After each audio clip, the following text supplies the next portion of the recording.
Бүтін дөнья Татар Конгрессы башкарма комитеты чакыруы буенча Кытайдан Казанга килгән милләттәшләребез башкалабызның Татар бистәсендә дә булдылар.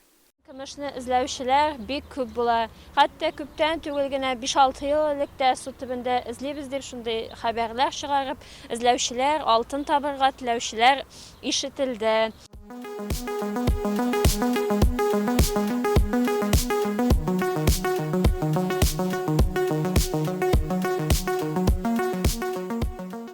Татар байлары, татар кешеләре үзләренә мәчет кирәк булу хакында әйтәләр.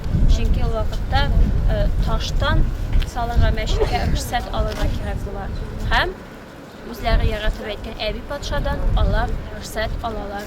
Һәм 1767-68 елларда менә шушы мәхәббәт бина Мәрҗани мәчете төзелә башлый. Ул вакытта ул әлбәттә Мәрҗани мәчете исемен йөртми, беренче мәхәллә мәчете дип атала. Монда мәхәллә урнашкан була бит инде.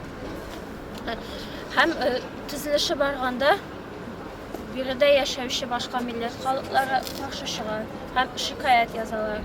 Татарлар ди шундый биек итеп мәчет төзиләр ди. Әби патша бу хакта әйтә. Мин аларга җир күрсәттем, төзергә рөхсәт бирдем, ләкин аларның ничек төзүләрен, биек төзүләренә минем хакимлегим юк, күктә Ходай хуҗа дип әйтә. Минем исемем Мәсгуд Әхмәтҗанов. Без Кытайның Иремче шәһәреннән килдек. Мәсгуд, син Казанга Беренче тапкыр. Казан сине ничек каршы алды һәм нинди тәэсирләр калдырды? Онысы турында Казан бик матур, безгә бик ошады. Бит инде без гомумән чит илдә яшәгәч, бит татар мәдәнияте белән танышу безгә бераз кыенга була бит инде. Монда кайткач без татарлар белән элемтәдә булдык һәм менә сезне күрү безгә бик шатландык һәм сабан туйларга йөрдек. Казан урамнары бөтенләй безгә бик ошый. Анда җәя йөрсәң дә бик рәхәт бит инде безгә. Бик зурлап каршы алдылар. Татар Конгресс бик зур рәхмәт аларга, монда безне чакырганнар өчен, шулай зурлаган өчен сезгә бик зур рәхмәт.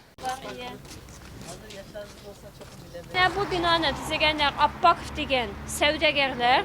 Шуңа күрә бинада өстә А хәрефе куелган. Аппаковларны аңлата. Менә сез аны аерым бер җирләрендә карый аласыз. Ул бакча ягында да бар. Музей ачыла. Нәкъ 29 ел элек. Бүген музейның туган көне. 29 ел булды.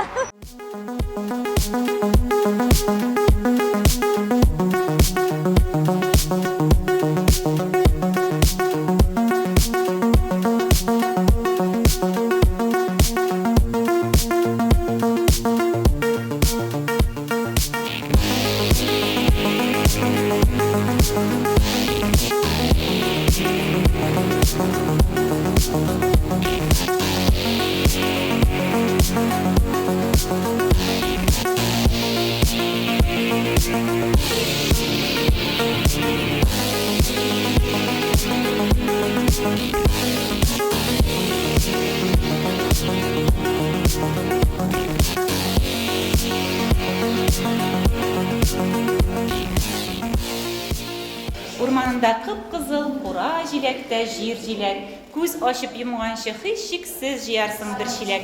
Бу юллар инде сезгә таныш шулай бит. Шүрәле әкиятеннән мин сезгә бер өзек укыдым. Һәм менә сезнең каршыгызда нәкъ менә шушы Шүрәле үзе дә басып тора. Бу әкиятне инде сез бик яхшы беләсез, шулай бит?